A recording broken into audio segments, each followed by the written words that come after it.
Welcome to the Turner and Lewis Railroad channel.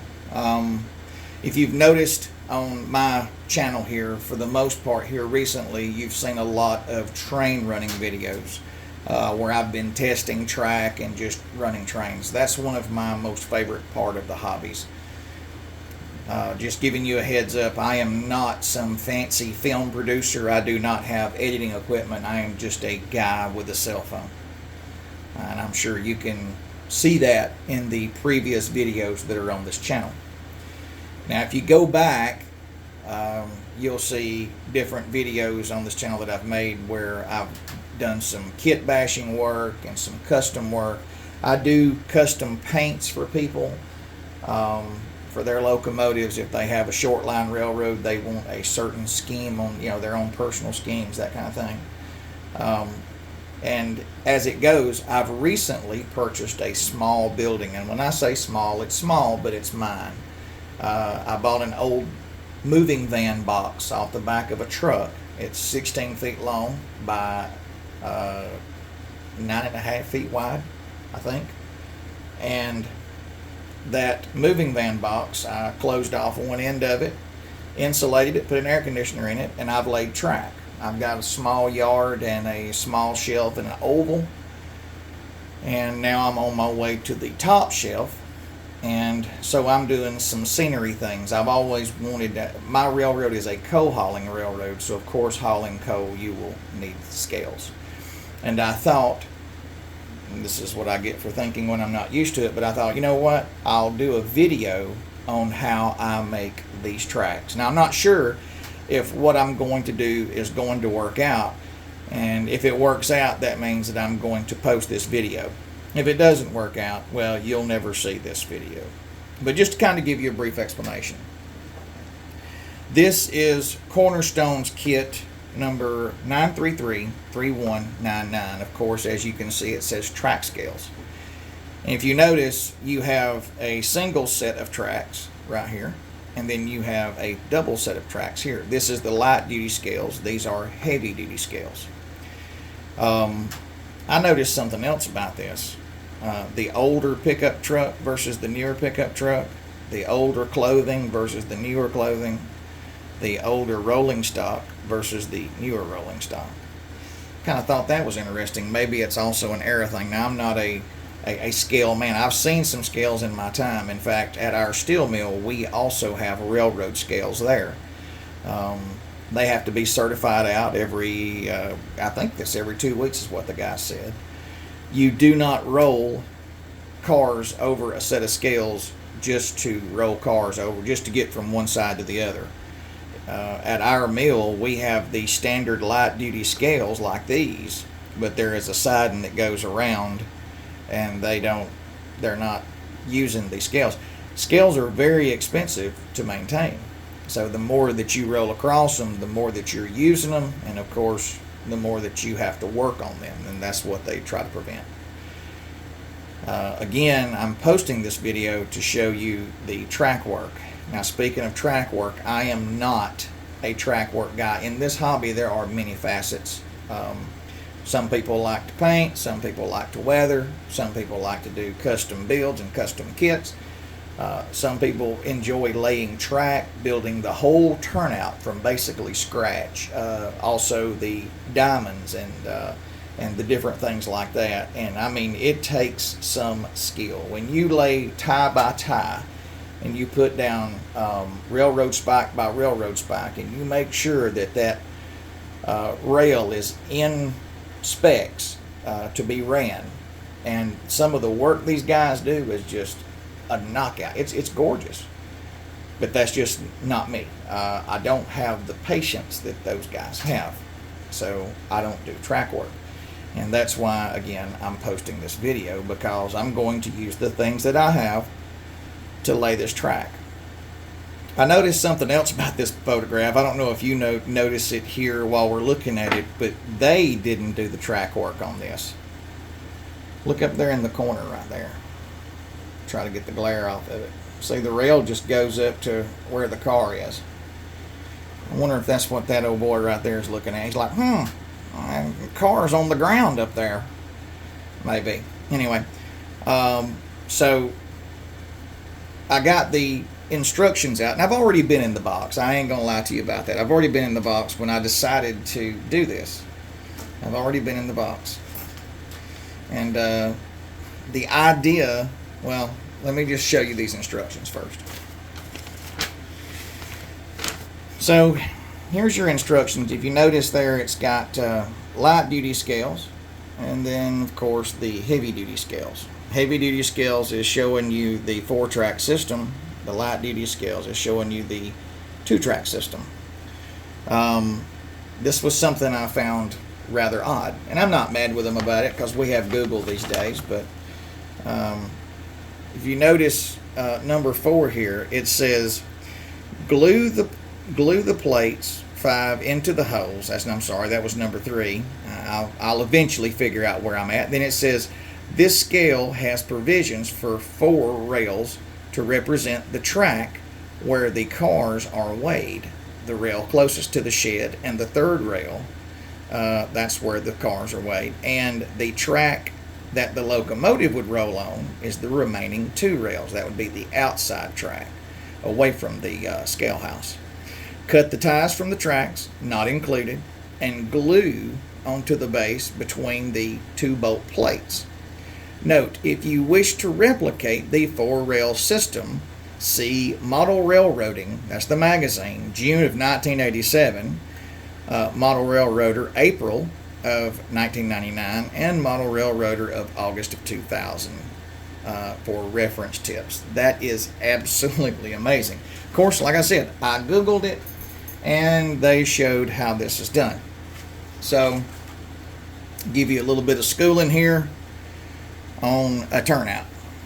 You have the stock rail. That's the rail that transitions. It takes you from left to right or straight. You have your rail guards, wheel guards, flange guards. There's many different names for that. And then you have your frogs. Okay?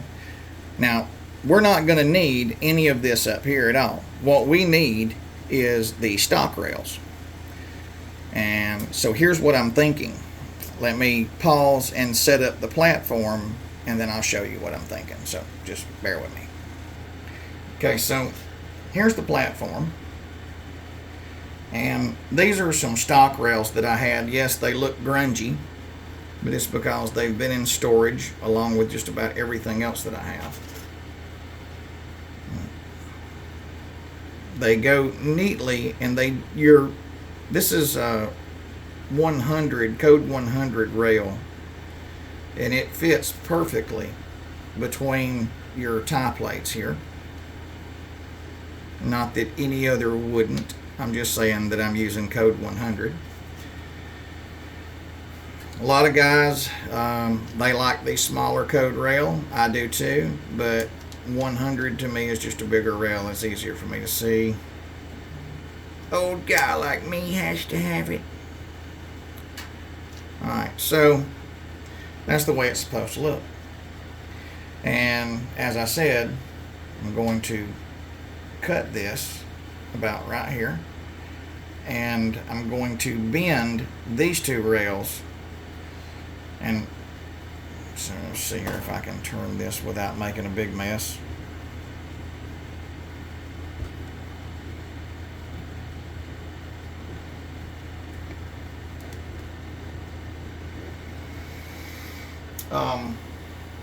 Just to kind of show you,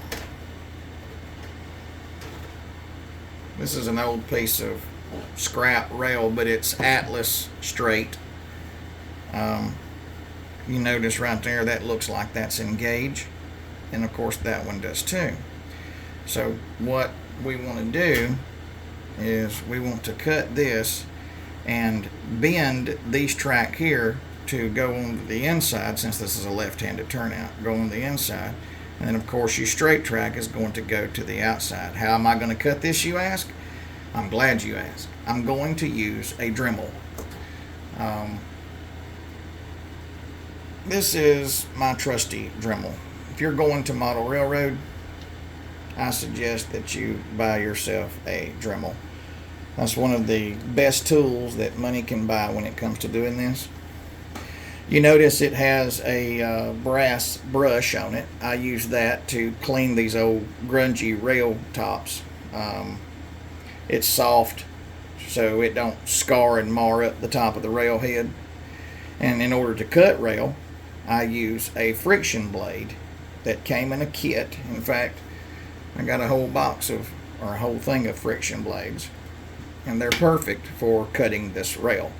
You don't have to, if you're going to say cut this rail here that's already nailed down, you just take your Dremel and reach over and cut it, and you've broke the circuit. These little friction blades come in handy, and they, you can't bear down on them, but you can just, they're friction blades. They're not made like a saw blade. They're just made to cut and move things out of the way. That's what I'm going to use to cut this. Now, I'm not going to have you watch me cut this, so I'm going to go, and I am going to cut the turnout. Probably won't be this one, but I'm going to cut the turnout, clean the top of the rail head, and bend it so it'll fit here. And if this works, then I'll do the other side over here, and we'll complete the video. So I'll be right back. I'm going to put you on pause. And we're back. And I chipped my little disc. I bared down a little too much. That's one thing about these little cutting wheels. Always remember, even if you're using just a wire brush to polish your rails, or if you're using a disc like this, always wear safety glasses. It may be a little overboard, but trust me, a small piece getting in your eye is not overboard. It doesn't matter if it's a small piece or if it's just a little flake off of this. If it gets in your eye, you're going to have to go get your eye washed out and possibly buffed out by an optometrist. So please wear your safety glasses, or a safety shield if you have one. There's no such thing as too safe. Anyway, that's your safety speech for the day. This did actually work. I want to say that I cut too many cross ties off. This is where I made my cut, as you can see. I'm going to zoom you in a little bit. I'm sorry about all this, but I told you I'm just a guy with a cell phone. You can see where I've cut, and there's the old frog piece there, the transitional part. And basically, you can see where I've cut there, and now I'm going to go and I'm going to do the other side. Oh, one more thing. I just kind of want to show you this too. Let me see if I can pan on around a little bit. If you'll notice here, I had an old piece of curve here, and I put two rail joiners on there and just slid it up there on it to hold this end here in place. Kind of kept the vibration down on the rail, because if you're not careful sometime, you can pull this out of the little spikes. That's really, this plastic's all that's, these little dots are all that's holding it in place. You want to try to be as gentle with this as possible. Again, you don't have a railroad spike to replace it with, so you don't want to tear it up. On these turns here, right here, what did I do? There they are. I used just a pair of pliers. These are a pair of what I call fish hook pliers. These were the straight rails. I did not bend those, but the transitional rails that went to the left-hand turnout, I basically grabbed them right here and kind of done a little twist like that to bend them. Bent, kind of held it up here to look at it, and it didn't take very much to make this bend. Of course, I left a good space so I wouldn't have to make a hard bend. If you cut this too short, see, if you cut this back here, you're going to make a real hard bend, and it'd probably transition and do. It's just going to be herky-jerky, and you're not going to like it. If you're a modeler, you're going to be like, that looks fake, I don't like it, I'm taking that crap out. You know how we are. And of course, you can look at me and see that I'm a slob, but hey, I'm a fun-loving slob, and I like it to look right if I can possibly make it look right. I'm going to do the other side, which is just this little lock thing on this deal here, just as something else. I'm going to do this other side, and I'll be right back. Okay, so I kind of gave you the super view so you could see the whole thing. Again, I'm sorry about the video quality, but it is what it is. You notice I used two left-handed turnouts, And I kind of like the way that did, because it gave you the illusion that the whole main line shifts or whatever. Of course, if you can use your imagination, your scale house will be sitting here. This is a set of Atlas wheels that I had, and I just wanted to kind of, so then we'll go back the other way.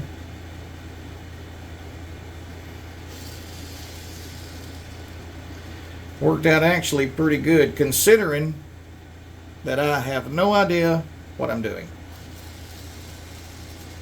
And that's about it. So that's the end of this. I'm not going to take you along with me doing all the painting. You're welcome.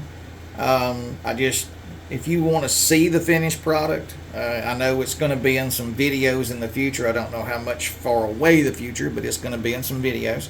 So if you want to see the finished product, if you'd like to see a video on the finished product, put it in the comment section. I mean, even if one person says, yeah, I'd like to see the video, hey, at least somebody's paying attention. So just let me know. I've got another little video that I'm going to bring up. Hang on and I'll show it to you. Like I said, if you would, leave me a like. If you want to subscribe to the channel. I'm going to try to keep putting out content, even though I'm just a guy with a cell phone. I'm going to try to keep putting out this content like this. Maybe it'll help you in the modeling. And anyway, and I'm going to show you what else I'm fixing to do. Okay, so this is the Turner and Lewis shops right here, and I've actually had this for quite some time. As you can tell, it's got age on it. This platform that it sits on. Let's see here.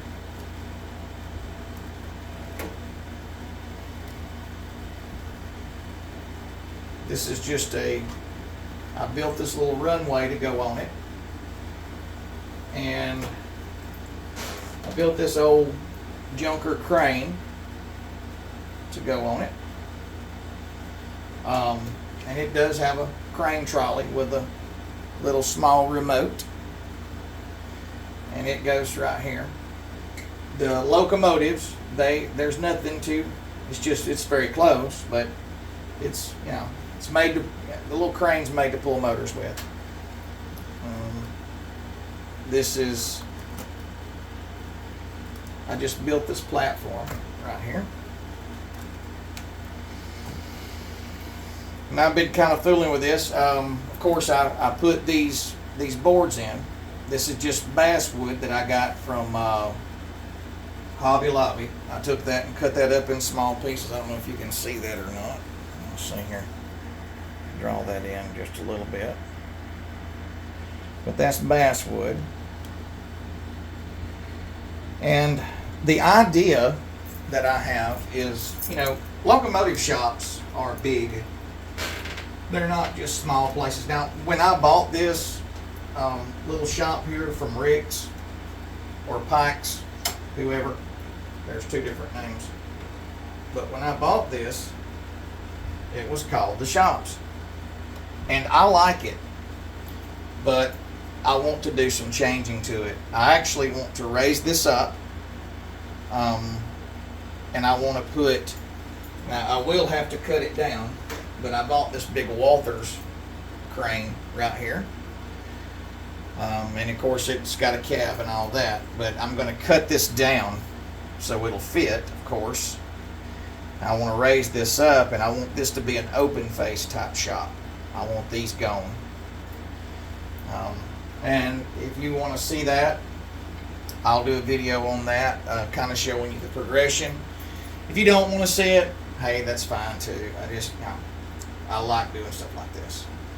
This rooftop will actually separate. I've got lights that goes inside here too, little small. They're not just LEDs, but they're the lights with the fixtures that go inside. But this has been around for a very long time. And like I said, I want to raise this up another elevation and put a bigger crane in it and make it look like a true locomotive facility. On the other end of the yard down there, I have a car shop And I also have a yard tower that I custom built. I just made it out of styrene. But anyway, let me know what you think about this. Let me know what you think about the video you just watched with the track. Leave me a comment. Thank you, and happy railroading.